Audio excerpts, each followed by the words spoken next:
here tonight. This is the regular meeting of ANC 34G. For those of you who are not here, and I understand there's some students from Wilson history class, is that what you're here for? Okay, well, we'll give you a little current history then. Let me just tell you a little bit about the ANCs first. I'm Randy Speck. I'm the chair of the ANC. I represent one single-member district, it's called. It's about 2,000 people. My district goes from basically Nebraska to Utah down to Broad Branch. Some of you may live in my district. In total, then, the whole commission, we have 7 commissioners, and we represent about 15,000 people total in this area. Chevy Chase, Barnaby Woods, and Hawthorne. And we're elected every 2 years. It's a volunteer position. We don't get paid anything for it. We then serve for those 2 years. I've been on the commission for 7 years now, and others, everybody's been on for more than one term, at least. We meet twice a month on the 2nd and 4th Monday of each month. We discuss a wide range of issues, anything really that deals with the community and particularly the community's relationship with the government. We can get involved in that. Anything we do is, as our name implies, advisory. We don't have the authority to do anything positively, but we can advise any agency of the district government or the council and ask them to take action on issues that affect our community. So we're the lowest level, really, of government in the district. And so everything comes to us initially. A lot of things, if agencies are going to take action, they have to notify us and they give us an opportunity to weigh in on that. So we weigh in on issues related to traffic in the neighborhood, stop signs or crosswalks or all of those kinds of things, to public space permits. If you want to have a fence in your yard that's higher than 42 inches, then you have to get a permit for that. That would come to us first. There are a lot of issues that are broader than that. For instance, we have been involved very much, and we're going to see more about that tonight, in the district's development of a comprehensive plan for the entire district, what the district's going to look like over the next 20 years. Some of it affects education in Wilson High School even, and that part of the comprehensive plan. So we generally try to have our meetings last about 2 hours.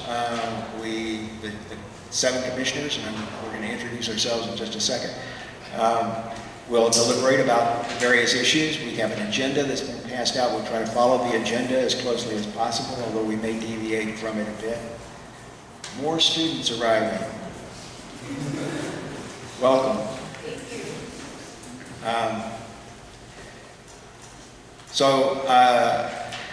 We try to keep some order during the meetings. If you're going to speak, if you want to make a comment about anything, then we ask you to come up to the lectern. Our meetings are video recorded, and then they're loaded up to YouTube, and tomorrow morning you'll be able to watch the whole thing on YouTube.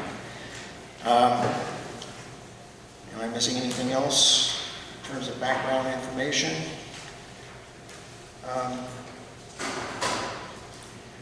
I think that's about it.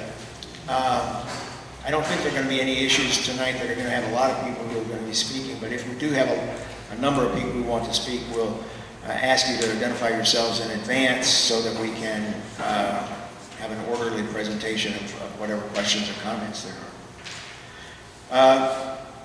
You should have a copy of the agenda that's on your chair.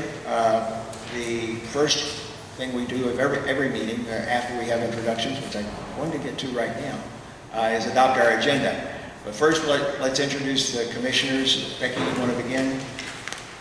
Hello, I'm Rebecca Madak. My single-member district is Utah to Broad Branch, Nebraska, basically to Tennessee. I include Lafayette Elementary School and Lafayette Park in my single-member district.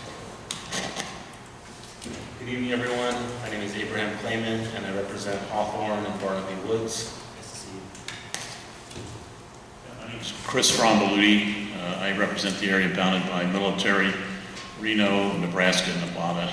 And I just want to make one comment. We are not the lowest level of government. I like to call us grassroots government, so just a correction.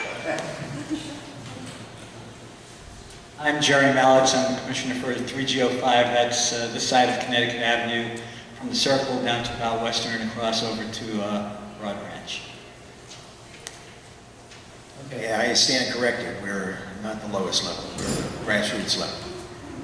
We have two commissioners who are missing tonight, Shanda Tuck Garfield and Dan Bradfield. But we have a quorum. A quorum, we have to have at least 4 members of the commission here in order to conduct business, and we have 5, so we can conduct business tonight. The first thing, as I said, was to adopt the agenda. In the agenda that was originally posted on our website and on various listservs, we did not include one item that is on the copy that you have now. That's the last item, and we'll talk about it in a couple of instances tonight. But there's going to be oversight hearings by the council beginning, I guess, this week. Some of the hearings have begun, and in the past, the ANC has submitted testimony about the agency's performance over the last year. I think last year we had 12 different times we presented testimony to the council. And so we're probably going to do the same thing this time. There are 2 upcoming hearings that we're going to consider testimony on tonight. That's with regard to the Office of the Chief Technology Officer and the Department of Transportation. And so we'll take those up at the very end of our meeting. So with that modification to the agenda, all those in favor of accepting the agenda? 5-0. Okay. I have a few announcements. First, Representative Ellen Holmes Norton is holding her quarterly meeting with the National Park Service at the Cleveland Park Library. That's at 3310 Connecticut. That's going to be on Thursday, January 30th from 6:30 to 8. And if there are any questions or suggestions or complaints that you have about the Park Service, they will be there to answer questions at that meeting. As I just said, the council is beginning its annual performance oversight hearings for every district agency. Those hearings are really a unique opportunity for anyone to give the council and agency heads feedback on how well or how poorly the agency has performed over the last year. The ANC, as I said, has taken advantage of that opportunity in the past, and we expect to do so this year. But any resident can testify by contacting the relevant council committee and showing up at the hearing. Typically, the committee also accepts written testimony up to 2 weeks after the date of the hearing. The schedule for those hearings, which extends through the rest of February and through February and early March, is available online, and we'll have that web link in our minutes. There will be a further opportunity to testify about work agencies, what the work that the agencies will be undertaking in fiscal year 2021 in their annual budget hearings, and those go basically through March and April, and that schedule is also available online. So those are things to keep in mind if you want to participate in any of the council hearings. And typically, there may be, for some agencies, only 1 or 2 people who will want to testify, but for some agencies, there may be 60 or 80. So sometimes you have to wait in line to be able to testify. Second is the Commission's Comprehensive Plan Task Force had to cancel its meeting on January 7th because the community center was closed due to snow. And that meeting is being rescheduled for January 23rd at the community center from 7 until 9. And the task force will be finalizing its draft report and recommendations to the Commission at that time. And that draft report is available in its current form on the ANC's website.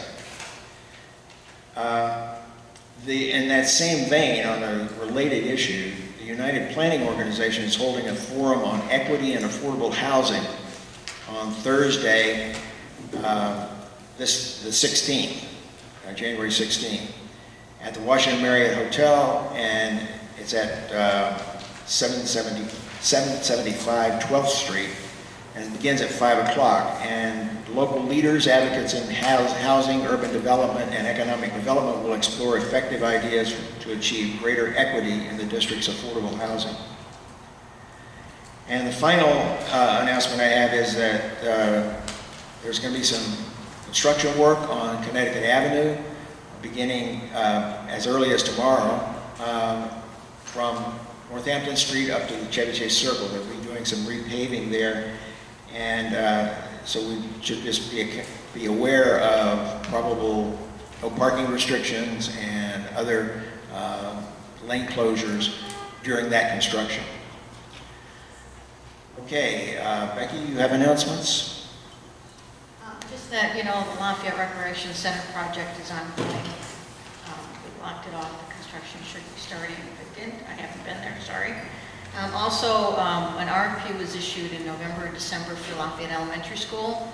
There's a space in the basement that's unfinished. They'll be making 3 more classrooms down there, and I think 2 smaller rooms down there, because next year the enrollment's going to be over 900 students.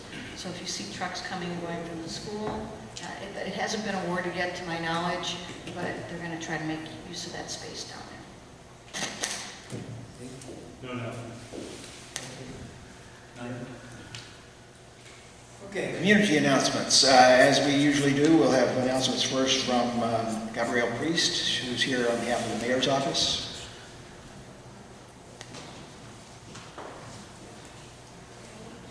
Good evening, everyone. For those of you who do not know me, my name is Gabrielle Priest, and I am one of the Ward 4 representatives in the Mayor's Office. I represent ANC 4A and 4C, and me and my partner share 3-4G, but I attend this meeting. So I just want to take an opportunity to make sure that everyone has my cell phone number, and that is 202-603-7182.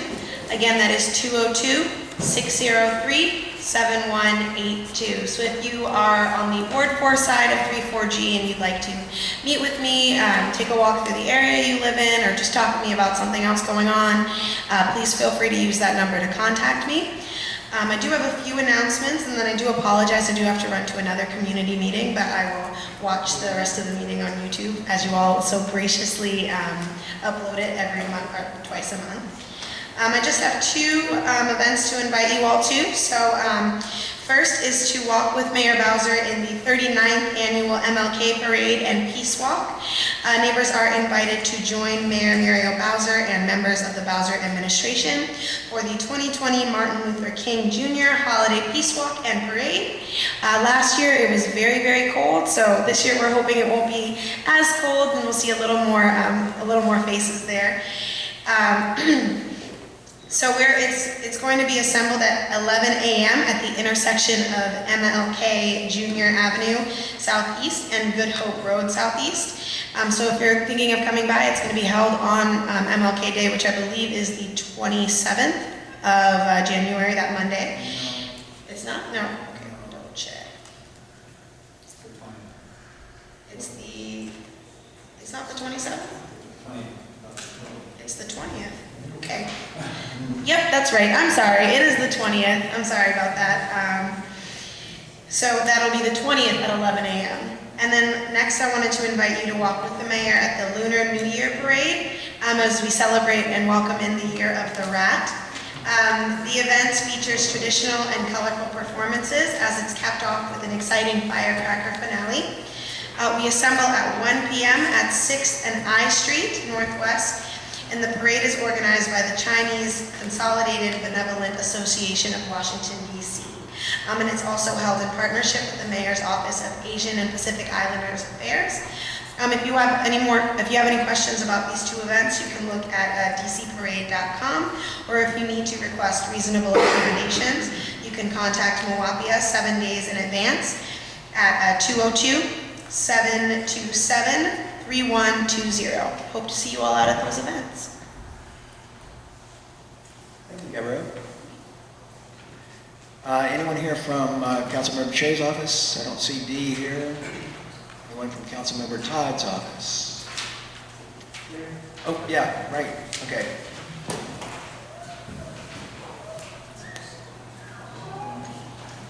So good evening. My name is Sam Stevens. For those of you all that don't know me, I'm a legislative assistant in Councilmember Brandon Todd's office. And I'll just start off with giving you guys a quick legislative update. Last Tuesday, we had our first legislative meeting on the council of 2020. Councilmember Todd introduced the Senior Employment Tax Credit Amendment Act, which encourages certified business enterprises and minority business enterprises to hire seniors by offering them a tax credit of up to $2,000 or 10% of the employee's salary if they work over 10 hours a week. And then we also introduced the Sense of the Council, which was introduced to urge DDOT to annually recognize Bus to Work Day, which is coming up on February 4th. And that's just kind of just to encourage residents for at least for that day and for the rest of the year to utilize public transportation for environmental reasons and just to support our city in those ways. And then also, as Commissioner Speck mentioned earlier, we kicked off our performance oversight hearings last week. Councilmember Todd is the chair on the Committee on Government Operations.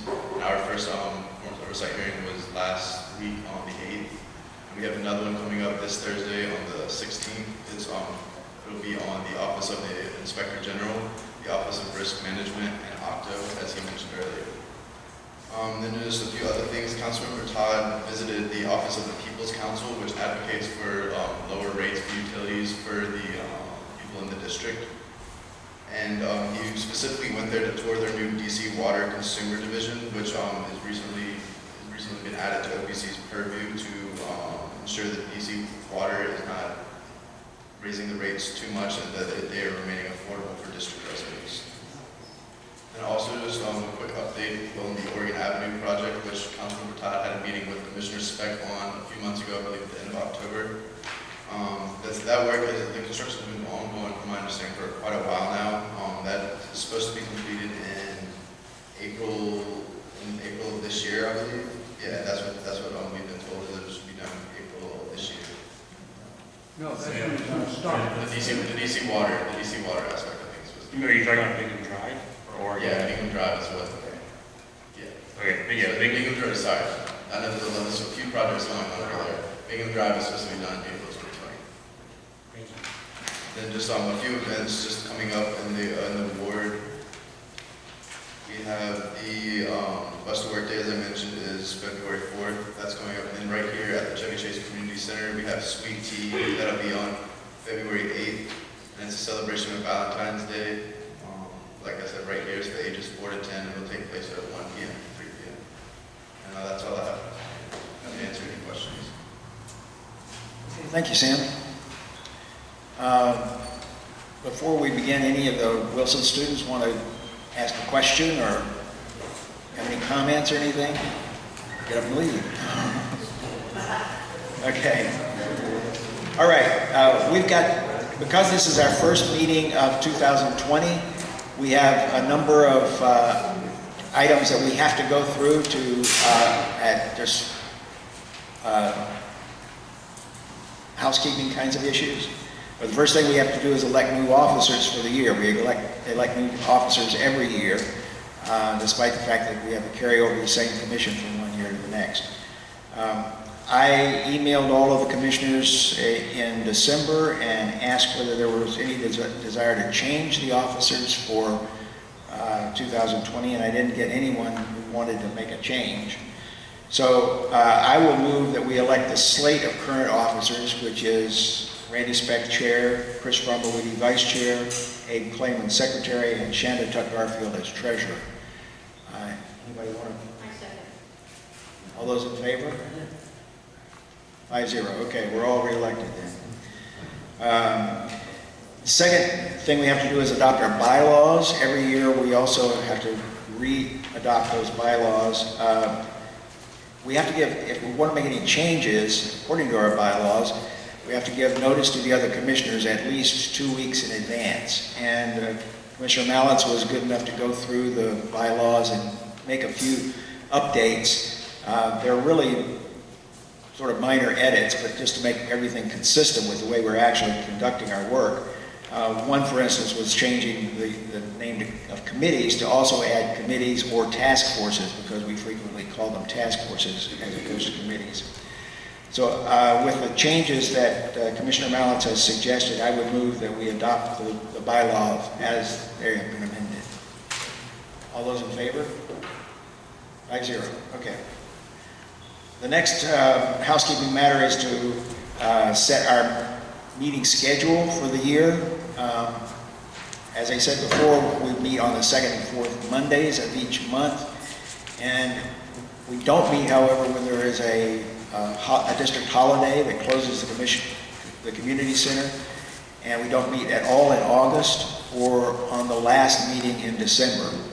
And so with those caveats, our meeting dates would be January, in addition to today, January 27th, February 10th and 24th, March 9th and 23rd, April 13th and 27th, May 11th, June 8th and 22nd, July 13th and 27th, September 14th and 28th, October 26th, November 9th and 23rd, and December 14th.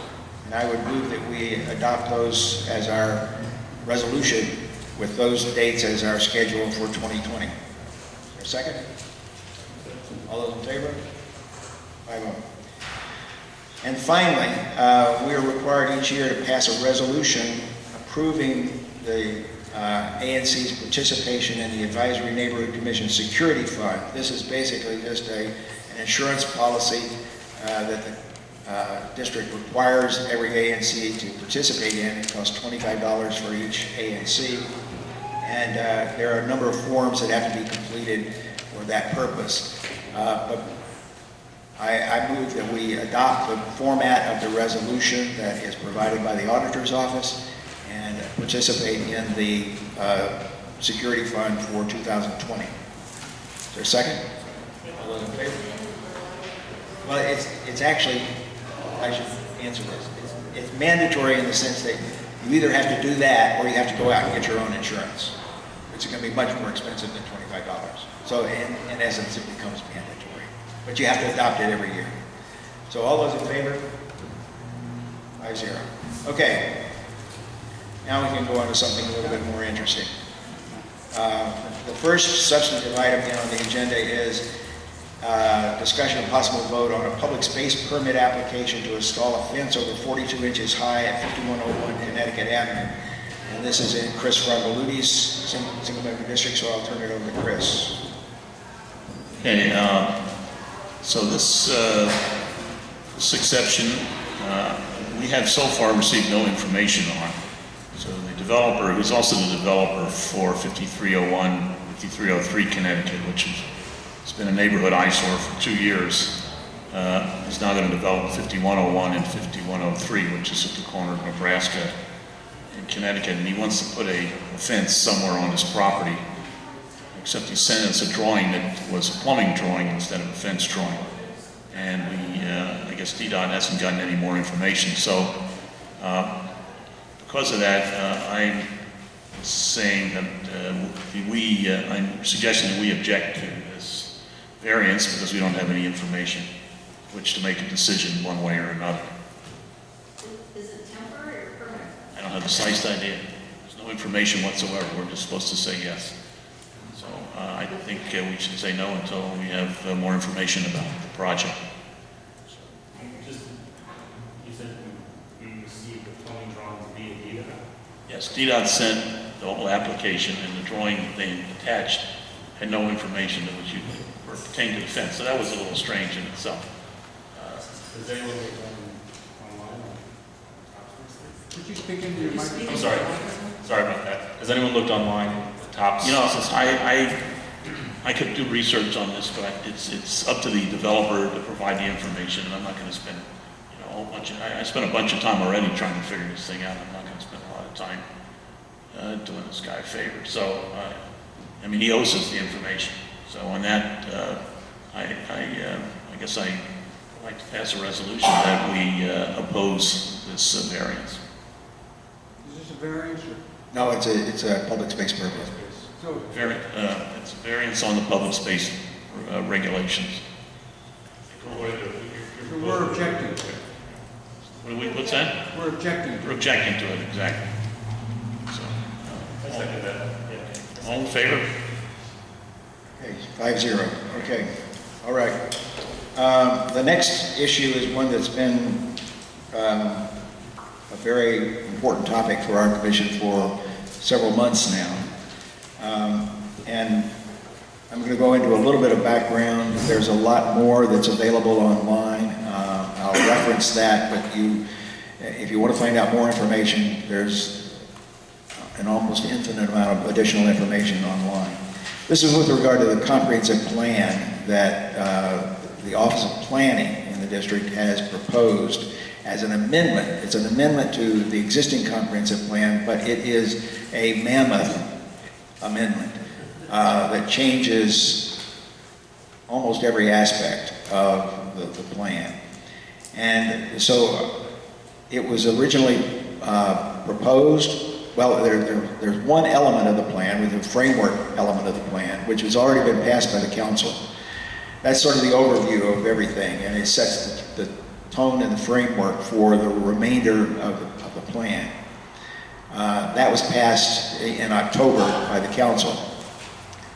Then, immediately after that, on October 15th, the Office of Planning issued a very substantial amendment to the remainder of the comprehensive plan. It's about 1,400, 1,500 pages long. And it is divided into several portions. Some of them are related to the city in general. There's called citywide elements, and there'll be things like environmental protection, education, transportation, a whole variety of issues that affect the district as a whole. Then there are area elements that focus on particular areas of the city. Our area is Rock Creek West, so it's basically all of the district west of Rock Creek. That includes all of Ward 3 and the portion of Ward 4 that is west of the park. The area plan then focuses more specifically on specific issues within that area. And in our area, for instance, the area that they focused on most explicitly is the corridor of Connecticut Avenue, especially the portion that runs from Livingston Street to Chevy Chase Circle. And that is also reflected in what's called the future land use map. And that map is actually the one on the left on the wall there is the future land use map. And what they have proposed, what the Office of Planning has proposed, is to change the designation for future land use of that corridor along Connecticut Avenue here from what is currently low-density commercial, which is basically the 2 stories commercial buildings along the avenue, to mixed-use, low-density commercial, and moderate-density residential.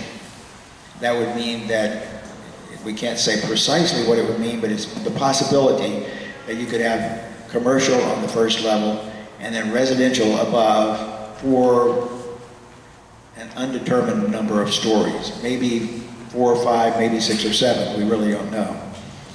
It would also, with regard to this building and the adjacent library, they would be mixed use for local public purposes, which is basically the community center and the library, but also possible retail use, low density retail, or moderate density residential. So that's been the focus of our work over the last several months. And the Commission on October 28th created a task force to look at this. And the task force has 12 members. We've met 4 times thus far. We've got one more meeting scheduled on January 23rd. And the task force has gone through a number of concerns from the community, focusing again primarily on this corridor here, but also on broader issues like education and the infrastructure more generally, if we're expecting the kind of population growth that is predicted in the comprehensive plan, and they're predicating all of this on the expectation that the population of the district is going to grow to almost 1 million people by 2045, which is a very substantial increase. And they're expecting that growth, but they have not done the kind of detailed planning and particularly identifying funding sources and those kinds of things for infrastructure. Most notably from our standpoint is the lack of planning for public schools.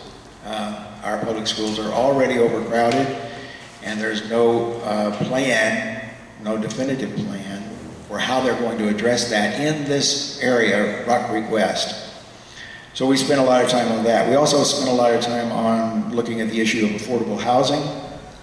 That's a priority for the district generally, and how we could get affordable housing in this area, a greater number of affordable housing than we've had in the past. And so that, we spent one entire meeting focusing exclusively on affordable housing and what we can do to increase the amount of affordable housing here. There are a lot of details that we could go into. As I said earlier, we have prepared, the task force has prepared a draft report and recommendations. And we are in the final stages of trying to finalize that draft, which we hope to do at this January 23rd meeting. I had hoped that by tonight's meeting, our regular ANC meeting, we would have had that work already done, but it's not been completed yet. And so we're continuing to work on it. We have, after tonight's meeting, we have 2 more meetings that we can address this question. The Office of Planning required individual comments by individual residents or groups to be submitted by last Friday, January 10th. But for ANCs, ANCs can submit their resolutions as late as February 14th. And so we are taking advantage of that, and we're going to consider the report and recommendations from the task force at our January 27th meeting and again at our February 10th meeting. So we're going to have plenty of opportunities, I think, to go over that in some detail. But because of the cancellation of our meeting on January 7th, we haven't been able to get to it. There's one issue, though, that we do want to focus on, and that is that as part of this task force effort, we conducted a survey. And Jerry Mallitz has been instrumental in compiling that survey, looking at the results of it. And I would like for Jerry to go through and give us a summary of what the results are from that survey, which I think you'll agree was very productive in terms of getting information on what the community wants and needs with regard to the comprehensive plan. Jerry? Okay, so I'm just going to give a brief background on what led up to doing the survey, and the primary focus of that is DC did a survey that they use results for in most all of the documentation that they send out to talk about the comprehensive plan. So first I just want to mention the survey that they did. So they did a survey throughout DC. It was presented at 24 public meetings over a 14-week period from June into September. They also posted it online many places, and over that 14-week period, they ended up getting 2,763 respondents from across all of DC. When you look at that further, of those, 378 of those respondents did not live in DC. So there were only 2,385 DC residents that responded to that survey. And as most of you know, this ANC is the only ANC in all of DC that is split between 2 wards, Ward 3 and Ward 4. The DC survey between Wards 3 and 4 had a combined 570 respondents from all of Wards 3 and Ward 4. And the last thing I'll say about that survey is It was basically a 3-question survey. Question 1, how do you feel about the distribution of affordable housing? Is it fair, unfair, neither fair or unfair, no opinion? 2, how strongly do you feel it should change? Very strongly, somewhat strongly, strongly, or not strongly? And the next question, here's a map. Say where you think affordable housing units should be put. And that was the 3 questions that they asked. So what we did, the task force, and I see 2 other members of the task force are here today for support. So what we did, we came up with a 5-question survey. 3 of our questions were demographic. DC had a few demographic ones as well. Ours was only open for 18.5 days, and we got 682 respondents. And that's virtually all, except for 3 or 4, were in our ANC. Our ANC has about 15,000 people. The census tracts have that population. So we had an overall response rate of 4.55.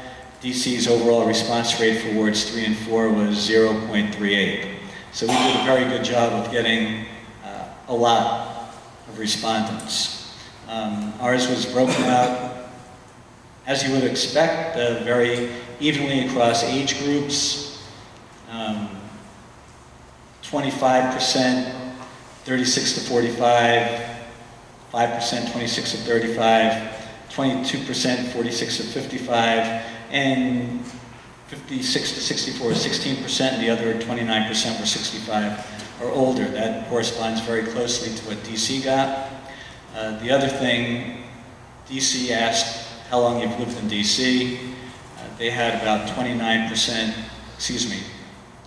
over 30% that lived in DC over 20 years. We just asked how long they've lived in their current residence, and ours was lower. So we have more newer residents than the DC one had.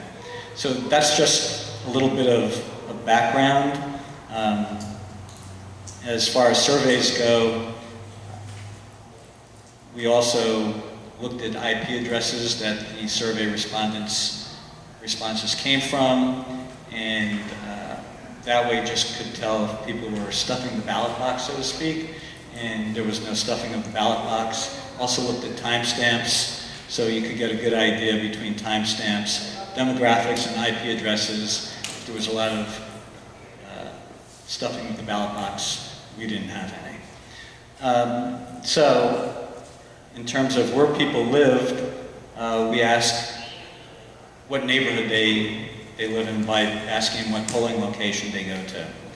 And 35% were right here, 34% were Lafayette, and the rest were either Murch, St. John's, or Wesley Methodist Church. So it was very evenly split out after you got Chevy Chase and Lafayette Elementary. So we have a good idea that the people that responded to the survey represented all of our ANC because of where they vote. So, as far as the questions go, we asked certain kinds of questions that, let me step back for a second. DC also at the same time did a values campaign survey. They got fewer responses than the affordable housing. For us, DC, I think they got about 2,300 total. And they asked questions about what you value as a DC resident. So we asked the same questions just to see if people felt pretty much the same way, and they do. That was another way to make sure that the kinds of people that we were asking questions of and the kinds of people that DC asked questions of were similar, and the things that people throughout DC thought were very important to them were the same things that people thought here. So then we get to the actual questions to deal with a lot of the work that the Comprehensive Plan Task Force is doing. We asked that the question, the plan proposes various modifications to existing conditions for development. How important to you is that the plan specifically addresses the following items for the Chevy Chase DC area. And the number one thing that people thought was very important was safety. That was the primary, that was number one. Let me say that the 17 things we asked, everybody thought that at least they were somewhat important. That there was nothing that people thought had no importance at all. But number one was safety. Number two was school, that there would be room for people in public schools to send their children. Number three was the environment. And then number four was the character of the neighborhood. And I'm just going to mention the next one. I'm not going to go through all of them. But number five was the height of the buildings in the neighborhood. That was the fifth most important thing. So in terms of asking a question about affordable housing and workforce housing, those two came in. Workforce housing was next to last. Affordable housing was 15 out of 17.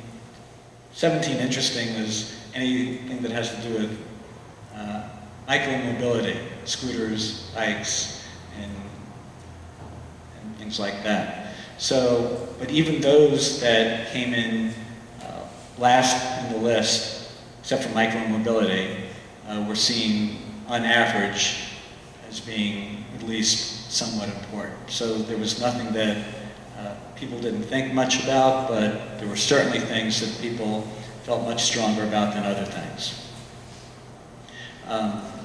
In terms of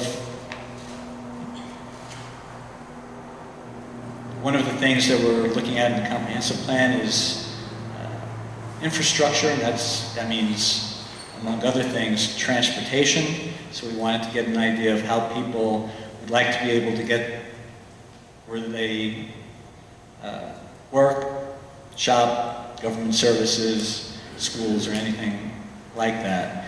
And the number one response was walking, which you would expect in this neighborhood. But two was driving, and then bus and metro rail were very close behind. So in terms of transportation infrastructure, people around here obviously think that metro bus and metro rail and the connections between the two are very important to be able to do anything that they want to be able to do.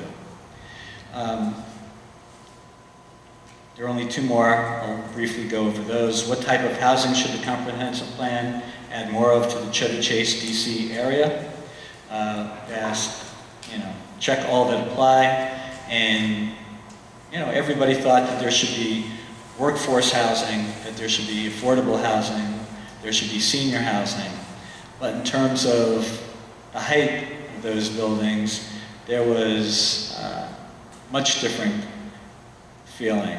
2 to 3 story walk-ups seem to be the most popular: townhouses, duplexes, single-family detached, high-rises, 6-story plus. Not many people wanted that at all. And so that's when we asked the specifics about those 3 types, that's what people indicated. And the last question, we got very specific.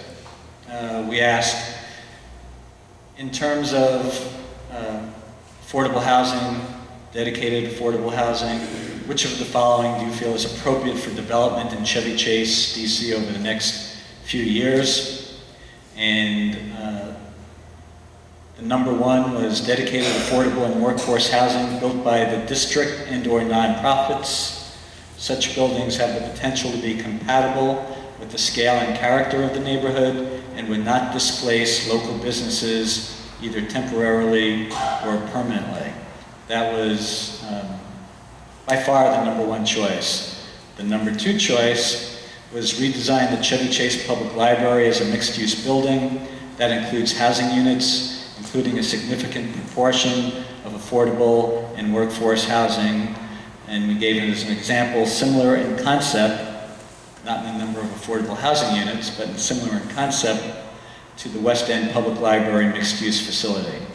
As far as market rate housing built by for-profit developers, that only 14% saw that as an option. So you can see our survey, we got a lot more specific than just asking, basically, is this good or bad, and where would you like to see it? So I think we have a lot of good information. We're using it to help inform the report writing that we're going to present with our report and recommendations, and that'll be available for everybody to see, well, at the next ANC meeting or at the Comprehensive Plan Task Force meeting on January 23rd. Okay, and I'll be happy to answer any questions. Sorry, I was just wondering, when those survey results become available to the public, how can we access those? Well, they'll be accessed through our website. We'll also post it on Nextdoor, on the Chevy Chase listserv, on Google Groups, the Chevy Chase Google Groups. So we'll make sure that it's advertised in a lot of places and people will get it. It's the same way that we advertise that the survey is open. We use the same vehicles and seem to be a pretty good way to do it. Thank you. Sure. I'll just mention as well that we conducted another survey, a different survey, in connection with modernizing this building, the community center. We did that, what was it, 2 years ago? Yeah. And that survey we appended then to the report. We had it had all the details. Every detail in that survey was appended to our report. We'll probably do something similar to that with the report and recommendations for the task force, so that all the details will be available to anyone who wants to look at it. Other questions? Yes, ma'am. I have a question about the overall process. Well, let's just make sure we get questions on the survey first. Any other questions about the survey? Okay, you want to ask a question about the process? Yeah, Yes. I was wondering, since all this began, or let's say in October beginning, when everybody found out about all of this, have you had more contact with the other ANCs in the city? Like we talked, Yes. the meetings that I was at before, Yes. that being a good idea. I have reached out to ANCs in Wards 3 and Ward 4, thinking that they would have more common issues that we might be able to address together. There's one ANC in Ward 4, 4B, I think, who's also already passed a resolution, and we have that resolution. It doesn't apply very much to what we're talking about here. They deal with a lot of very specific issues for their ANC. I also reached out to all the ANCs in Ward 3, and have gotten a sort of disappointing response. None of the other ANCs are doing anything like the kind of work that we are. They are, I think none of them are going to have anything like the kinds of comments that we do. But we are soliciting input from them as well, so that we can get as broad a range of opinions and views as we can. There are a lot of individuals who are giving us comments as well. We've gotten a lot of emails from people. That's what Office of Planning wanted to happen. They wanted the individuals to send their comments to the ANC so that the ANCs could compile them in a way and then give them to the Office of Planning.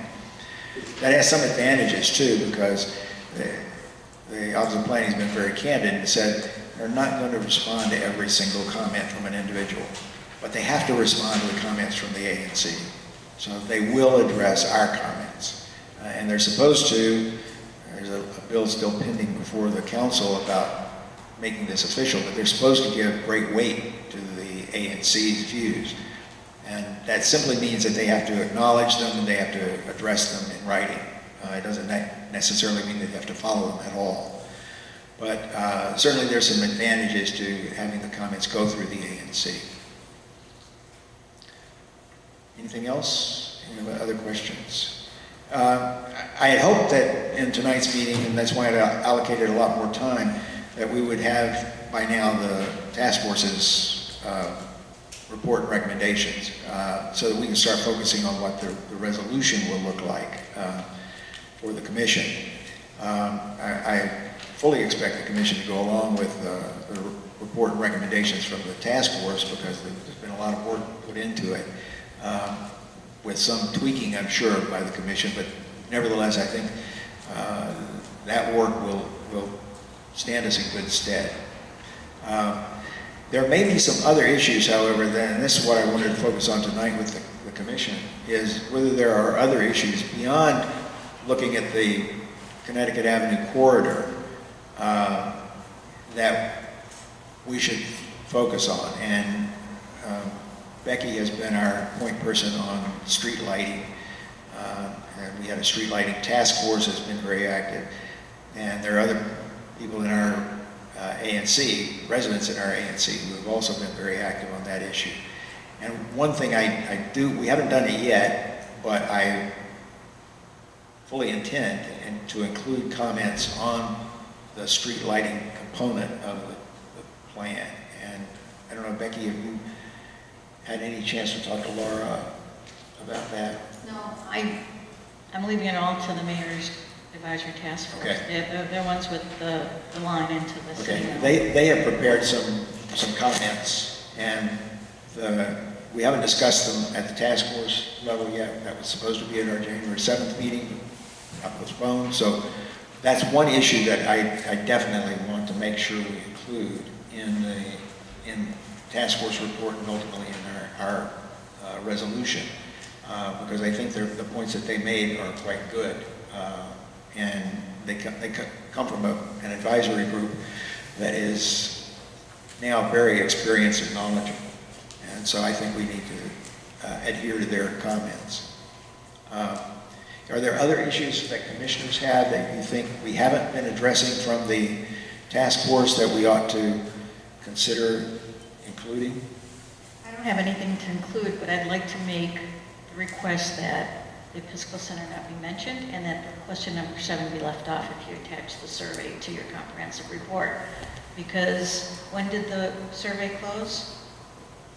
December 20th. And on the 13th, you issued the thing on the listserv that we are not considering it all, Right. so people stopped taking it. We took it off the table. Yeah, I sort of wanted to I said at the time, we're not going to even mention it in our report. So I'd like it to be struck from anything on that report that goes in and the survey that's getting attached to the Well, there's nothing in the report, as it's drafted right now, that mentions the Episcopal school at all. But if the survey is attached, it's going to Right. be on the last question, and I'd like that struck from the survey. Maybe. Because it was out of scope and premature. Yeah, I agree. I'm just thinking about, you can't undo what's happened. Yeah, but people stopped taking the survey because it was taken off the table on the 13th. There was no, the question has it as an example for that, but none of the answer options had anything to do with. But it was raising quite a controversy in the neighborhood, and when we put it off that it was not going to be considered off the table, people who were concerned about that stopped taking the survey. And the discussion about it stopped. So to put it even as an example now, it's not a fair representation of what people feel about it. But there's no answer that mentions it, so there's nothing about that in there, Take that sample out of your question. out of the question. Okay. We can On the do that. survey, Okay. just take the Episcopal Center out. Okay, we'll Thank do you. that. Okay. Abe, Jerry and Chris and I are all on the task force, and so we're pretty much up to speed on it.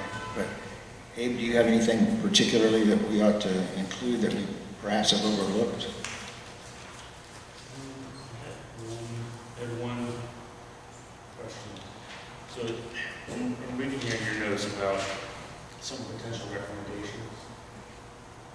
The task force, I think, will make recommendations, And yes. there are 3 recommendations here. Well, I can. Is that premature? I think maybe a little bit premature. I can generally talk about it. Is that because there's another meeting? Yes, there's one more task force meeting, And when is that meeting? the 23rd. And that's the one that was rescheduled? Right, Okay. right. So we're approaching recommendations, but not quite. I think the report is is on our website. Has been available for some time in a draft form. Right. And so it contains certainly some recommendations. And I hesitate to, the reason I'm hesitating is I hesitate to summarize those rather than just referring to the report. Sure. Because at this stage, that's the stage where it is, Okay. and we haven't finalized it, and I think there are things that could change. I guess there's just one little point I had. There's a point here, or part of the report, or one recommendation in the report that says the small area plan, and that would be, or really the section of Chevy Chase from Livingston Street to the Circle.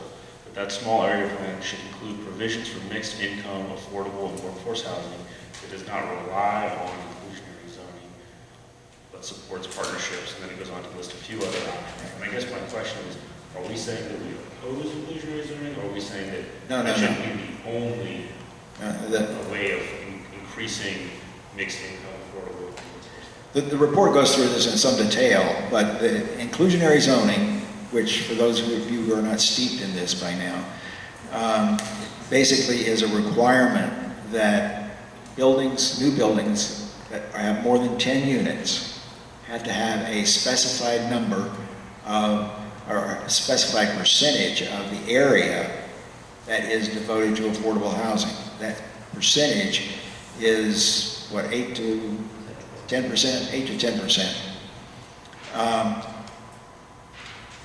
Our analysis is, and we've gone over this pretty carefully, is that we're never going to get a significant amount of affordable housing in our neighborhood if we rely on inclusionary zoning. It's just, the numbers are too small. And unless you're building a huge building, you're going to get just a trivial number of affordable units. And so, rather than rely on that, we're not saying we should prohibit it, but you can't rely on that. If you're really going to do affordable housing, it has to be a different model than inclusionary zoning. I think the Director Trudeau, you visited, said something similar. It's a tool, but it can't be the only tool. But we're saying in our neighborhood particularly, it's not going to be an effective tool. But wasn't there a much smaller number, because it includes all of west of Rock Creek Park, that in our area, it's really not that much, because there's Wisconsin Avenue, there's Mass Ave. Yeah, and the numbers that they have in the housing plan, the housing proposal that the mayor has, is to get 490 new affordable units in Rock Creek West by 2024. But What? that includes all the way like Palisades Oh, you're right, and right. everything else, correct? I'm sorry, it's 1990. I wrote to the other ANCs and I said, okay, how are we going to divide this up? Clearly, some areas of Rock Creek West are more amenable to having additional housing than others. And I got absolutely no response. We asked the Office of Planning, how do you divide that up? So that we would know what your expectation is for our area. They had no clue. Clearly, I don't think it's divided equally among all the ANCs. I think it's probably a lower proportion here. But what that number is, nobody has told us, nobody has suggested what it should be. You're right, it should be a smaller number probably than, certainly much smaller than 1990, but it should be a relatively small number. But to do it with, even if it's 50, to do it with inclusionary zoning is going to be really difficult, because you're going to have 5 times that many new units to get it. You'd have to have 500 units to get 10, or to get 50. And it's just not going to, the numbers won't work out that way. I wanted to clarify something else. The people I spoke with regarding the Episcopal Center stuff, they don't object to affordable housing. They object to a complex of affordable housing. I mean, if they sell the land and they build 30 new homes that fit into the neighborhood, single-family homes, and so many of them have to be affordable housing, the 10% or whatever, I don't think people would object to that. When it was brought out to be like a complex of townhomes for affordable housing is where the problem came in. Well, I think everyone that we've talked to, everyone I've talked to, has said dedicated housing that is solely affordable housing, especially low-income affordable housing, does not work. And that what you need is mixed income. And so that, I think, is what the task force is focusing on, is mixed income. And it will include affordable housing, workforce housing, and some market rate housing. Absolutely. And that's the point that Abe was mentioning about the small area plan. I think that's the real key to this, to our comments, is that what we're asking is don't make this big change in the future land use map without first having a small area plan that tells us what it's going to be. And I have a vision now that this can be, the district has a number of what they've called gateways into the district, but they didn't identify this as a gateway. I think this should be a model of what a good urban plan can be. You're coming out of Maryland, which is purely suburbs, you go around the circle, and you come into an area that could be very inviting, could be very indicative of this neighborhood, and it's not going to be overwhelming, but it's going to have mixed use and a variety of things to be there. A library with residences built above it or something like that, and other buildings here that reflect our neighborhood. But what you need for that is a plan. And so we're going to task the Office of Planning to come up with this small area plan. We can help them a lot in that process, but it would have a lot of community input. It would be reflective of our desires in this community. And not only just in terms of scale, but in terms of style too, so that it looks like it belongs here. I'd like to respond to something that Becky asked. One of the reasons that other ANCs aren't so involved in this is because there were no amendments submitted for their ANC. So for instance, 3F, which is where Forest Hills is, in the Forest Hills connection, there was a story, and they basically said, the comp plan isn't going to affect us because no owner developers put in any amendments that affected any of the stores near Politics and Pros around there. So they think that they don't have to worry about it. They're not going to have any affordable housing. So a lot of the ANCs are thinking, well, if nobody put in an amendment, it's not going to affect us, and that's why they're not acting on it perhaps as much as we are, since we did have two owners specifically put in amendments to change the designation of the properties that they own. I should mention that this process was not really a plan. It wasn't a planning process that the Office of Planning went through. They took proposed amendments, largely from developers, and then they drew their future land use map based on that. And so if there weren't any developers who said, I want to build affordable housing above Politics and Pros, then that didn't get changed.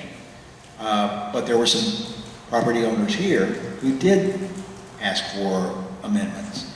And so that's the reason why it comes up here and doesn't in Forest Hills. I'm discovering more and more how little coordination and planning went into this. I attended a meeting with DC Water last Thursday, and in the environmental protection section of the comprehensive plan, which is very long, there are many, many references to DC Water, what DC Water is doing, what DC Water is planning on green infrastructure, for instance. There's a whole long section on green infrastructure that is DC Water's responsibility. There's a whole long section on clean rivers, which is also DC Water's responsibility. They never consulted DC Water, I found out. They went through that whole process, wrote this whole section, and never talked to DC Water. So, I mean, it's not really a planning process, I don't think. If they'd been serious about planning, there's some things that they would have done very differently. Just one other interesting note.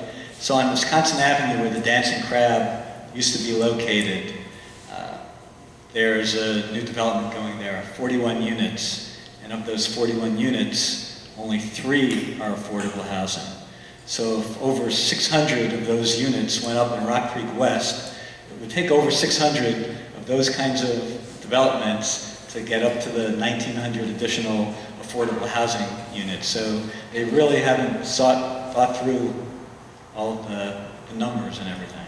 But that's all Rock Creek West, which goes all the way. That is, that's part of it. So we would need 660 of those to get 1,900 some odd units. Yes, ma'am. What if I could shift the conversation just a little? What has been the attention to disability application?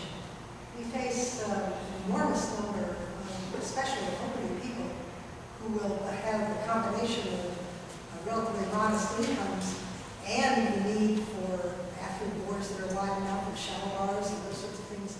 Some cities elsewhere in the world have required every new building or major renovation to include universal design, which costs almost nothing at the baseline, but is enormous if you add it later. DC right now has 1% of its housing available to somebody who needs a wheelchair to get into the bathroom.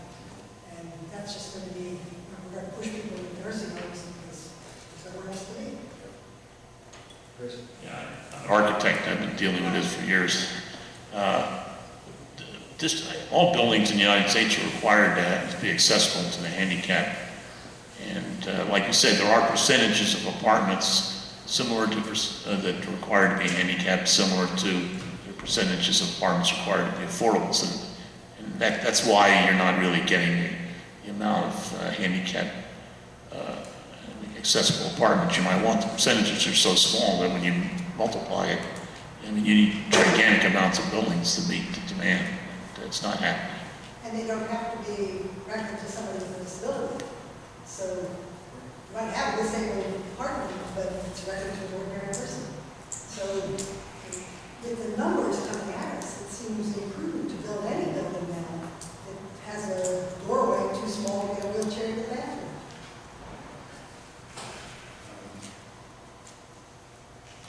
I'm sure that is addressed in one of the elements of the comprehensive plan. I'll look for it and see if I can find it. But I'm sure that there's something somewhere in this 1,500-page document that has that. It's usually, well, the architect probably knows, 10 or 15% of the units have to be disability adapted, and that's going to be way too little. So many of our buildings are older, and the doorways are 4 to 8 inches too small for a wheelchair to get in. Don't have a shower bar, don't have accessible stove handles. That's certainly something we should consider in our comments, I think. And I'll do a little bit more research and see if I can find out what in the comprehensive plan talks about that. That's worth it adding. Yes, ma'am. Could you? I'm sorry, I haven't been getting people's names. Could you please state your name? My name is Betsy. I'm in Ursula. I live on Morrison Street. So if the planning process amendment to the official comprehensive plan of the District of Columbia is not a planning process, then how is all this measured task forces and taking all this time to be really responsible democratic citizens? How is that going to have any effect on it if it's not even a planning process anyway? Good question. We're certainly going to, I mean, in the performance oversight hearing that's coming up for the Office of Planning, I suspect we will have testimony there saying this wasn't a very good planning process. And here are the ways that you omitted things that you should have included. And that we're going to have some criticisms of that. This is not the end of the process, however. The Office of Planning is now taking comments on their proposal. They will then take those back and make modifications. They then will send that to the council, probably not until early summer. The council will then probably hold hearings on it, take testimony, and at some point in the future, make modifications, and the council will then enact a law that is the comprehensive plan. And so, there are plenty of flaws in the comprehensive plan as it exists now. Hopefully, the Office of Planning will correct some of those.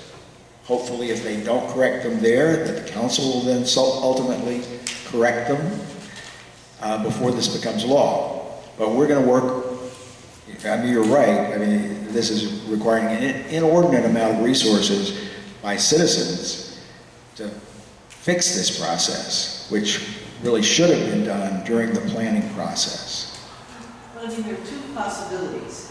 One is that they don't know any better, in which case all of this work would be of value to improving the final product, right? Or they know better and chose not to do the correct way of doing the plan, in which case then we have another problem. Yes.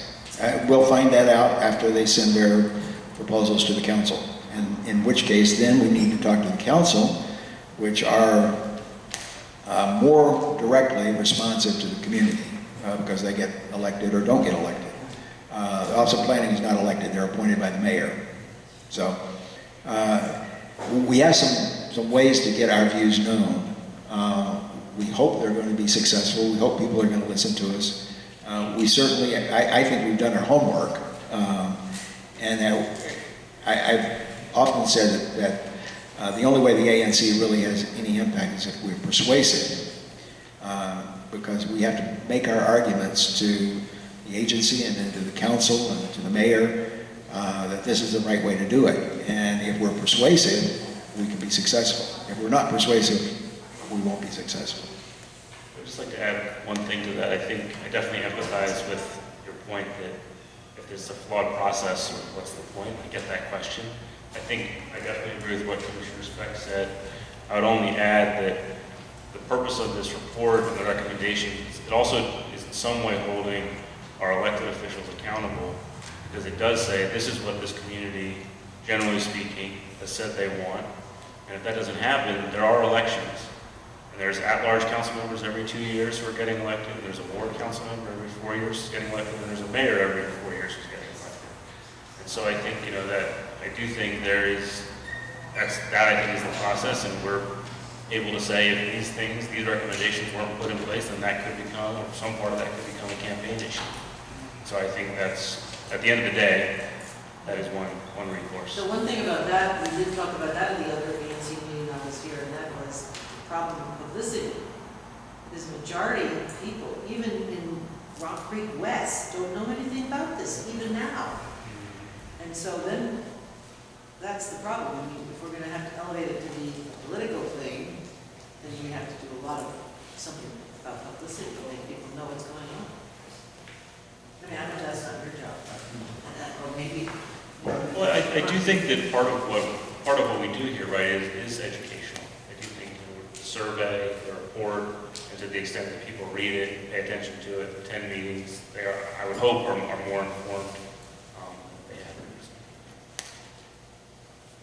I think our constituents are probably better informed than most people in the district, and because we've reached out to them quite a lot, and if anybody ever has any ideas about how we can get the word out better, we're certainly open to that. But we've got a very engaged community in a lot of respects, but everybody's busy and they can't address everything. And so I understand that there are a lot of people who might be interested in this if they only had the time to do it. Do you ever do a press conference? Is that something you guys have ever done? I don't mean a big NBC thing, but I mean DC. Yeah, no, I mean that's a good idea. We might think about how we can get some press on our when you get this recommendations, right? Report, that right. would be a good time. Yeah, and I think maybe people at the Post might be interested in that. I mean, we sorely missed the Northwest Current. But this new paper's not picking up. Yeah, it hasn't impressed me thus far that it's really getting to the same kinds of issues that the Current did. The Current had editorials and things like that were also very useful. So, but you know, we should consider the possibility because we've done in the Current we did op-ed pieces, and we could even do something like that in the Post. The Metro section on Sunday has an op-ed, local op-ed page. So, and that might be a useful thing to do. Okay, any other questions or comments? We really don't have anything to act on tonight because we're still in the process of getting the report and recommendations done. But at our next meeting, we ought to have a little bit more meat that we can talk about for the comprehensive plan. Okay, the next item on the agenda is Chevy Chase Community Center modernization, and this is a topic for each meeting's discussion, and Chris is the chair of that task force, and he can give us an update. Okay, so the design of the community center is finally started. The architect, Bell Architects, B-E-L-L, if you're interested in what they do, you can just Google them. You can see some of the other projects. They're actually they're a good firm. Pleased that they were selected. They're beginning the design process. We've had two public meetings. The second meeting they presented some very loose concepts, and they presented a program which we're looking into the program, comparing it to the program that ANC had prepared through the survey that we had done. And there will be another public meeting in the middle of February. The date hasn't been set yet, but at that meeting we're actually expecting to see some design sketches. So for people that are interested in seeing what this building might look like, I think some very preliminary sketches may be in order at the next meeting. I can say that the program that the city and the architects have come up with is very similar to the program that the ANC developed. And the concept ideas, they're generally looking at a more urban building, a building that this current building here doesn't really address the street. It's more of a suburban building on a campus. And I think the new building is going to be addressing Connecticut Avenue and McKinley in a more urban context. And one of the other goals is to preserve the park-like atmosphere behind the building. So you'll have urban front, maybe a park-like back. And sort of that's where we're going. But if you're interested, just keep your eyes open on the listserv and next door and our website, in our minutes, and there'll be an announcement of a public meeting for the design. If anybody has any questions. Just one thing real quickly, just so that everyone is aware, the concept design will be posted in our minutes and is available on DGS's website for the Chevy Chase Community Center. So if you'd like to look at it, it's 34 pages about exactly what is being considered for this building. Yeah, actually, you can see all the presentations. There were 2 presentations made. You can see them on actually DPR has a website. I guess we could put it in the minutes. DGS's website? Yeah, the link will be on it. Okay. Yeah, and the minutes are on YouTube. The meetings, you can see our meetings, our public meetings on YouTube, and we have minutes are posted on our website. But as I said, not that much has happened so far, except that there's been a program and some conceptual ideas. But it'll start developing within the next few months. So if you're interested, I urge you to come to the next public meeting and watch the communications that come out on the subject. I just want to say one thing. The biggest problem with this building that I've lived in this neighborhood for 42 years is this room, the acoustics are non-existent. So you've got to make sure whatever you replace this with has a room where people can be heard when they do plays up here. We're planning on having a more modern type auditorium, with tiered seating and some modern AV systems and projection systems and things like that. But doesn't the acoustics have something to do with the actual? Sure, the shape of the building, yeah, the building will be designed, and this was a multi-purpose room, it had I don't think this was really, it was an afterthought as an auditorium. So there'll be acoustic considerations, and it should be a nicer, more modern building. This building has all kinds of problems. You talk about accessibility. I mean, with all the levels here, I mean, it's almost impossible to get around if you have mobility issues. Yeah, there's pretty extensive, in the report, which we can make available, there's pretty extensive explanations about how they would make sure that the audio and video for the auditorium was set up in a way that was visible. There's a projection room, seating for 125 occupants. They're really trying to, I think, make it a really welcoming and nice space. Yeah, we wanted.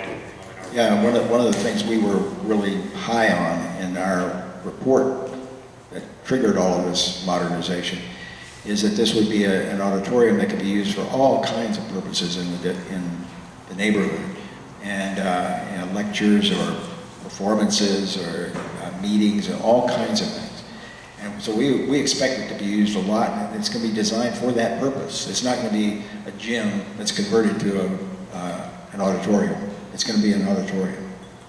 There's going to be a gym, so there'll be a half-court basketball gym here. So for folks in the neighborhood who want to get a little exercise and then a little team sport, you can play volleyball in there. I understand it'll be big enough for full-court volleyball or half-court basketball. And some of the dancing, some of the classes that used to be in here will move into the gym area, and then we can use this room for, lectures, plays, ANC meetings. And we're thinking about more musical performances, things like that. A lot of things could be done here that we just haven't been able to do, given the facilities. It's going to be a whole lot better. Okay, next item on the agenda, if no one else has any comments, is Oregon Avenue reconstruction project, and this is Abe Clayman's single-member district, along with Commissioner Chuck Garfield. So Abe's going to report on this. Just so I know, who here is here because they are interested, even a little bit, in Oregon Ave? Okay, all right, great. Well, it's okay if you're not, but I just want to make sure I know who's here for that. So just a couple of announcements about the project. As was mentioned earlier, reconstruction began in December. The contractor has mobilized to the site. That means there's a lot of equipment on the site. They've demolished most of the existing pavement in the northbound lane from Beach Street to Western Avenue, which is the first part of the project. And they're currently mostly focused on the electrical work. So if you were at the December 11th kickoff meeting, or if you've been following this project closely, you might remember that a big part of this project is undergrounding some of the electrical lines, not all, but some of the lines underground, so that it's a little bit more resilient in the case of a storm, and we're less likely to lose power. Ultimately a good thing. They're currently working on that part. DDOT has installed traffic controls according to the plan, the most obvious or noticeable of which is a stop sign at Beach in Oregon, full stop, which was not previously there. I happen to live on Beach Street, so I drive by almost every day. It's a good thing that it's there because it is pretty narrow. DDOT also met with the Metropolitan Police Department, and they've agreed to increase their presence in the area to deter incite speeding vehicles. There's a significant amount more traffic on Beach, on 32nd, and on Chestnut, so I think this is a good move. And just so residents are aware, I intend to keep a pretty close eye on this, sometimes from the comfort of my own home, but also just from hearing from residents. And if there are issues with speeding, please email me, contact me, or let me know, because I do want to make sure that it's safe for residents to walk their pets, their children, themselves on Beach Street, and the rest of the neighborhood as well. The project is currently proceeding according to schedule. There are no delays yet in the first 2 months, which means that the northbound lane is expected to be complete in March.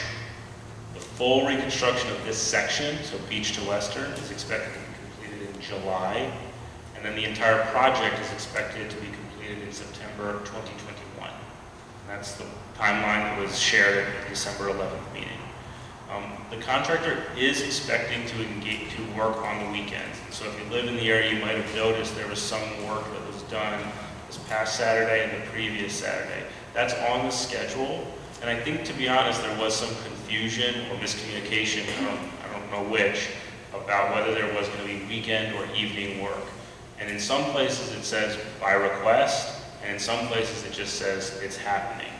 And so at this point it seems like it's happening, but I want to just say that we've contacted DDOT, and so if you, living in the neighborhood, feel that this is becoming too inconvenient or too disruptive, that is work on the weekend, on Saturday, you should contact me. You should contact DDOT or Tina Boyd and Associates, the communication firm that they're working with, through the Oregon Avenue website, and you should make your opinion known. Yes? Go ahead. Yes, I'm Jan Kendrick with Tina Boyd and Associates, and I do want to just leave my card and some flyers here in reference to the project. It's all on schedule. And so Ms. Kendrick was at the December 11th meeting and is working very closely with DDOT to make sure that communication out to the many people who are affected by this project is as smooth as possible. And so if the weekend work is an issue, I would recommend that you contact either me, Ms. Kendrick, or DDOT directly. And DDOT has said they have some ability to change that. Obviously, if they're canceling every Saturday, it just means the project is going to take longer because they probably have built into the schedule the assumption that they're working 6 days a week and not 5. So no one wants the project to go endlessly, but if there's an issue, like I said, contact us. OregonAvenueProject.com, one more time, OregonAvenueProject.com is the project website. For a few years, that website was not useful. It is useful now. There is a lot of information about what's happening in the next 3 weeks, maps of what the finished road will look like, copies of presentations. So I'd recommend anyone who's interested, take a look. It's actually pretty useful. OregonAvenueProject.com. That'll also be in the minutes. That's really my announcement. I do think it would be helpful to have some kind of regular cadence of either Ms. Kendrick or a representative of DDOT coming to ANC meetings, perhaps something like every other month, to provide an update from the perspective of DDOT or the contractor rather than the ANC commissioner, just because I think Ms. Kendrick or DDOT is in a better position to answer questions. I'm curious what residents and what other commissioners think about that, because this is going to be going on for a while. We want to make sure everyone's informed. So I just want to start with commissioners, if that's all right. Just that's typically what we do, but then we will also. So I'm just curious what commissioners would think about that. I think it's a good idea to have them here, or maybe every 2 months would be about the right timing.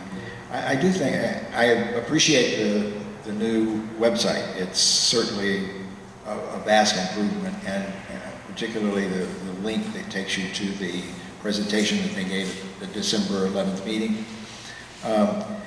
I do think, though, it would be useful to have, and we had this during the Lafayette construction, which I thought was very helpful. The project manager for DGS then would send around an update, construction update, every week, wasn't it, Becky? Now, I thought that was really useful. It would have not only what they've been doing, but what's projected for the next week. And as we get more into this and schedules slip or adjust, it's going to be important, I think, to know, okay, the northbound lane is going to be reopened on X date, but that means the southbound lane is being closed on X date. And they can give us that information on more or less a weekly basis, so that we would be able so that everybody would be, and it would be available on the website. Yeah, there's currently a weekly update, but it's for December 15th through December 21st, so there's not one for the new year. And there's currently a 3-week look ahead that goes to January 25th. Where is that? Under project updates. Are you saying there would be helpful to have an email? No, that's fine. That's fine, but I couldn't find it. Ms. Kendrick, if you wouldn't mind just maybe going here so everyone can hear you, and you get on the video that way for all of our adoring fans. Interesting part.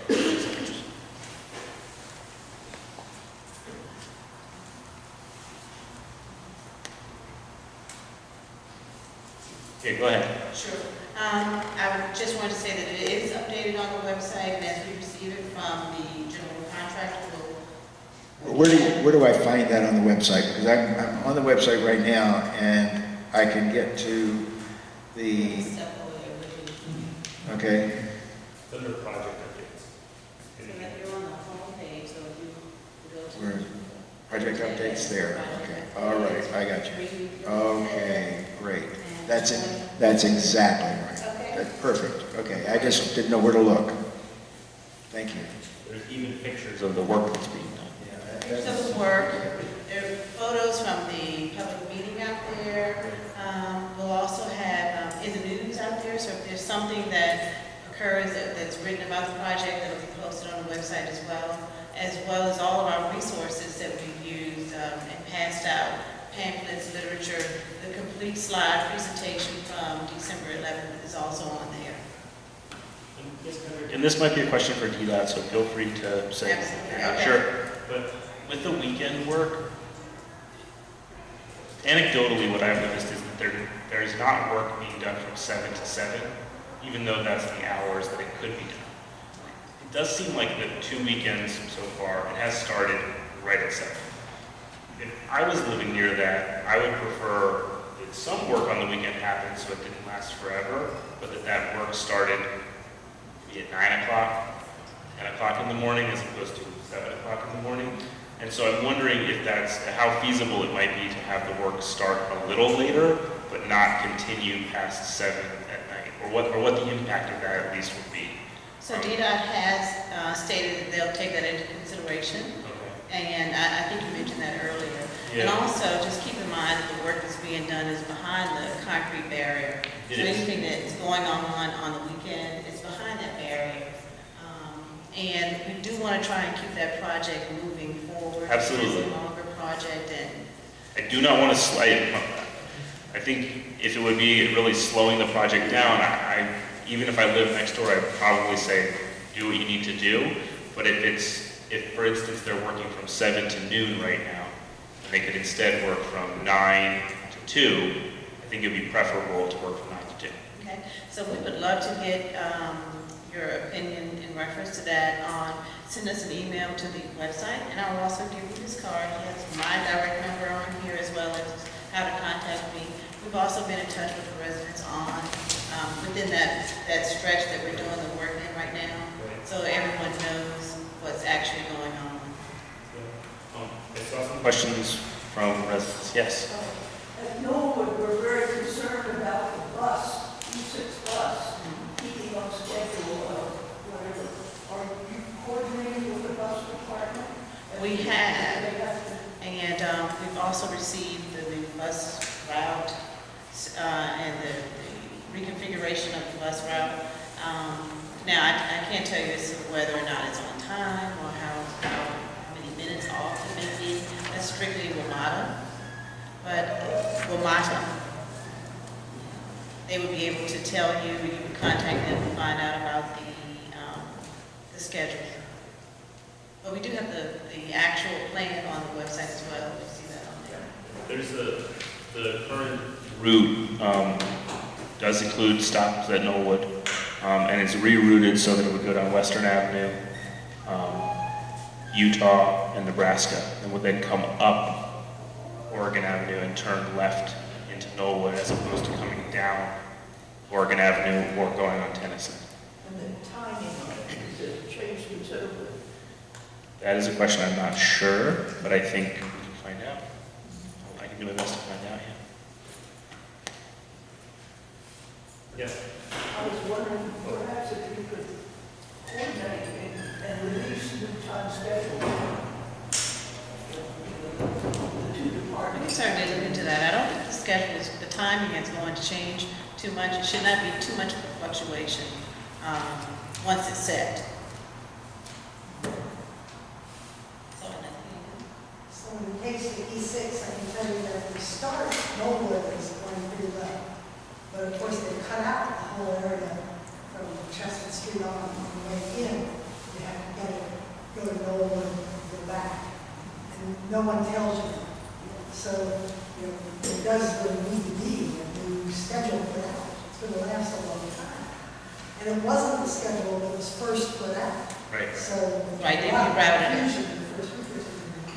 When, is there anybody who knows how you even find out when Bingham Road is going to be worked on?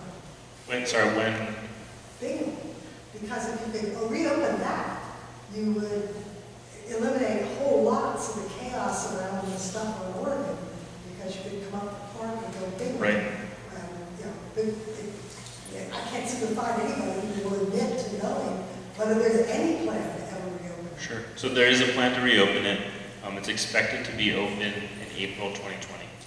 So in the next 3 months. They're going to repay that again. That's the word we've gotten from the National Park Service, from the Department of Energy and Environment, and from DDOT. They honestly were supposed to as part of the previous closure. There were some issues around permitting because the repaving of the road, given that it was in a national park, was wider than what was originally planned. And so they had to go through a number of different reviews, which is a long way of saying it took longer than they thought it was going to take. But they are expected to repave that this spring and have it be done in April 2020. I think it would be, I can just say that I will reach out again to folks at National Park Service and DDOT and make sure that that's still the case. And Councilmember Todd's office said, I'll go on to it. okay, One good. other question with the, other one is like little and stuff. So the bus at best is off the road. It is not easy to figure out. I tried coming down from Chestnut, I tried coming down from Lowell. It is not easy to figure out how to do that safely. How to do what? How to walk from Lowell to Newport with the travel. Coming down from Chestnut, of course, seems almost impossible. Coming down from Lowell, there's all this construction stuff going on. So I've been walking in the woods, but at 7 o'clock at night, it is really if there were a way to open the little bit of path, or even designate where you should walk across people's land, you pretty much have to walk across the land and stuff there. So if you send an email to me, and maybe you have already at the website, okay, send it to me and I will forward that on and just see if there's a possibility of making some type of walking path. The great thing is, when this project is over, we will have walking paths, we'll have some area for pedestrians and Then I cyclists. won't need it because the bus will drop me off. You're absolutely right, but just think, everyone else can benefit from this. So we're looking forward to it. But send me an email and we'll see what we can do. Jim, not to put you totally on the spot, but just a little bit. Would you be willing to come to our ANC meetings every other month? Either myself or my associate will come. Okay.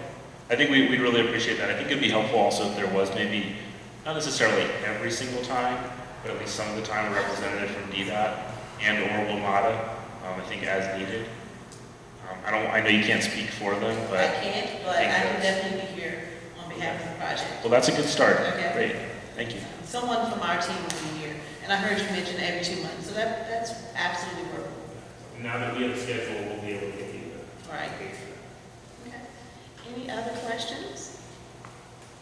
So I'll leave some flyers and my card here on the table, and I'll give you one since you're so close. But if you need to contact me, this is my direct number, so feel free to do so.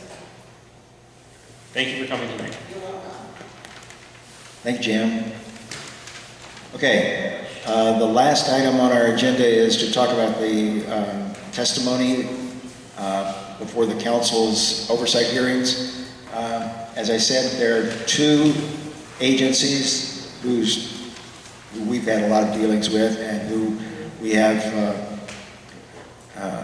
a need for testimony, I think, to alert the council to their performance, good and bad. The first is the Office of Chief Technology Officer, that's often called OCTO. And they are responsible generally for the technology issues and coordinating the technology issues and making technology available to other agencies, including the ANC. And we began last April to try to get OCTO to pay attention to our needs to improve our technological tools for communicating with constituents and with other commissioners. And other commissioners all over the city, not just in our ANC, but all over the city. So that we could look for best practices, lessons learned from other commissioners, and we would also be able to get feedback from constituents. And in fact, there is $100,000 in the fiscal 2020 budget to purchase software or to license software that would give us an additional tool for communicating with constituents. And we've identified some possibilities of what that could be. And we've been working with the Office of the ANCs on that as well, which they've had some shortfalls as well. But back in April, we began talking with Octo about this and identified a couple of people who were supposedly interested, but then they lost interest apparently and stopped returning even emails. We tried to get a meeting with the director of Octo and didn't get any return on emails. We then went to Councilmember White, Robert White, who is responsible for the Office of the ANCs, and he was instrumental in getting us the $100,000 in the budget for this software. And we asked him, his staff, to intervene and help us to get a meeting with Octo. They stepped in. They were unable to get a meeting or even responses to emails. And so the sum total of it is that Octo has not done anything to help us and we've been pestering them essentially about every month since April, and nothing has happened. So our testimony basically is asking the committee, which is chaired by Councilmember Todd,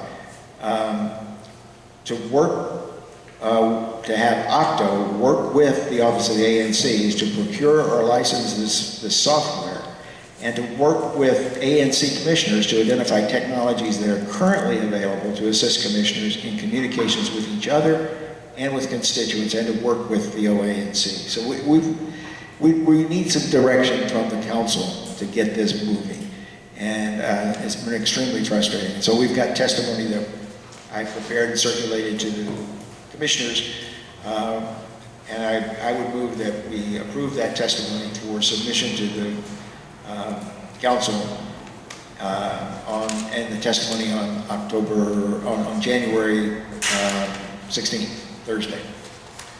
I would second that. All those in favor? 5-0, okay. The other testimony is with regard to DDOT, and DDOT seems to come up at nearly every meeting that we have. We have issues that fall within DDOT's jurisdiction. And in some respects they've been improving. They've certainly been improving. And we've gotten a lot better performance in the last year than we did in some previous years. But there's still some long-standing issues that they have not addressed. And one of the most notable is the safety of Chevy Chase Circle, which we've been after them for 5 or 6 years at least. And they had made some promises to us last year about what they were going to do, and the promises that they were going to consult with the Friends of Chevy Chase Circle and with the ANC about these things. We would get some proposed plans to us. Last summer, nothing happened. So again, the circle is in the same unsafe condition it's been for years. And so we're going to ask the council to put more pressure on DDOT to get that done. The second is with regard to some of the inadequate communications about the kickoff of the Oregon Avenue project. There was one instance right after they started when they closed a portion of the southern portion of Oregon Avenue for repaving and didn't notify anybody.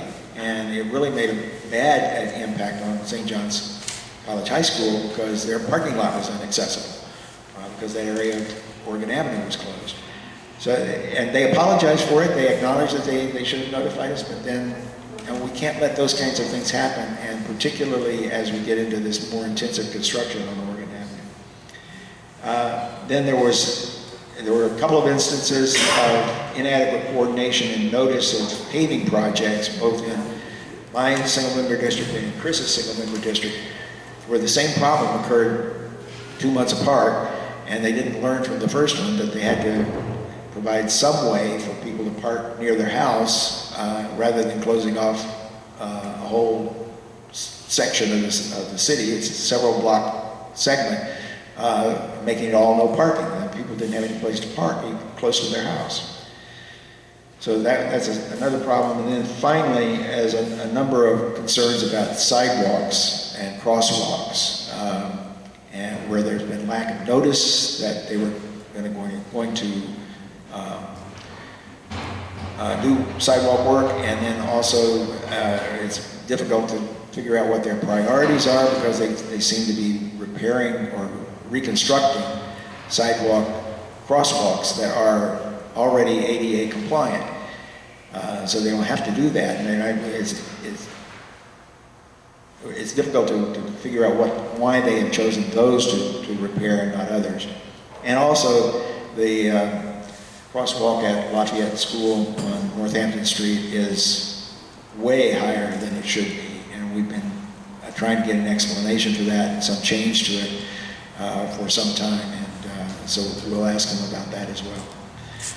But that testimony as well has been circulated to commissioners, and I would move that we adopt that testimony for presentation at the January 27th hearing for DDOT.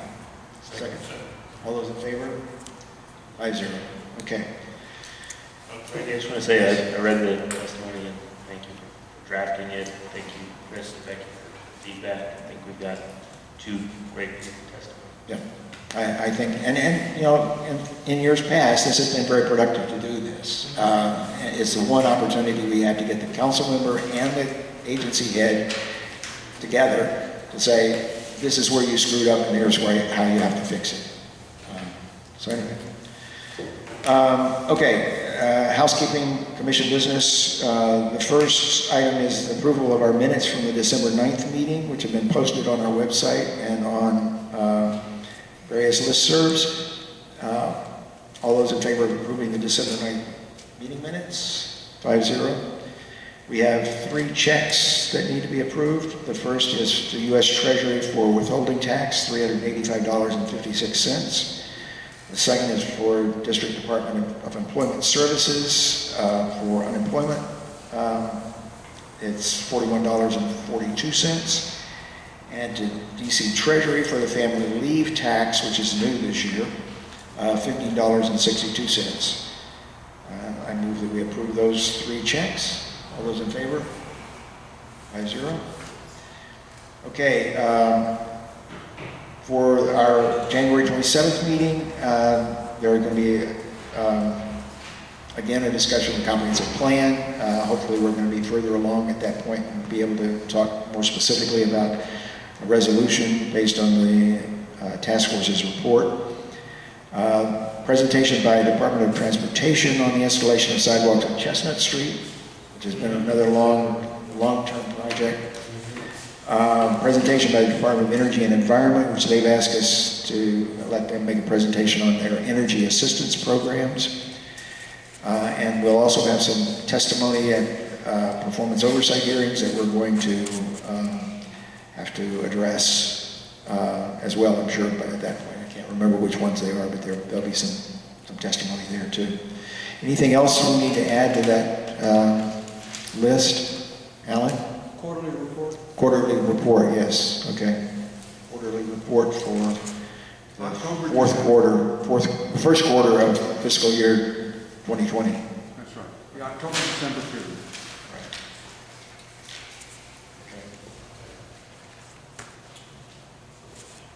Okay, anything else? Okay, I think we're done then. Thank you very much.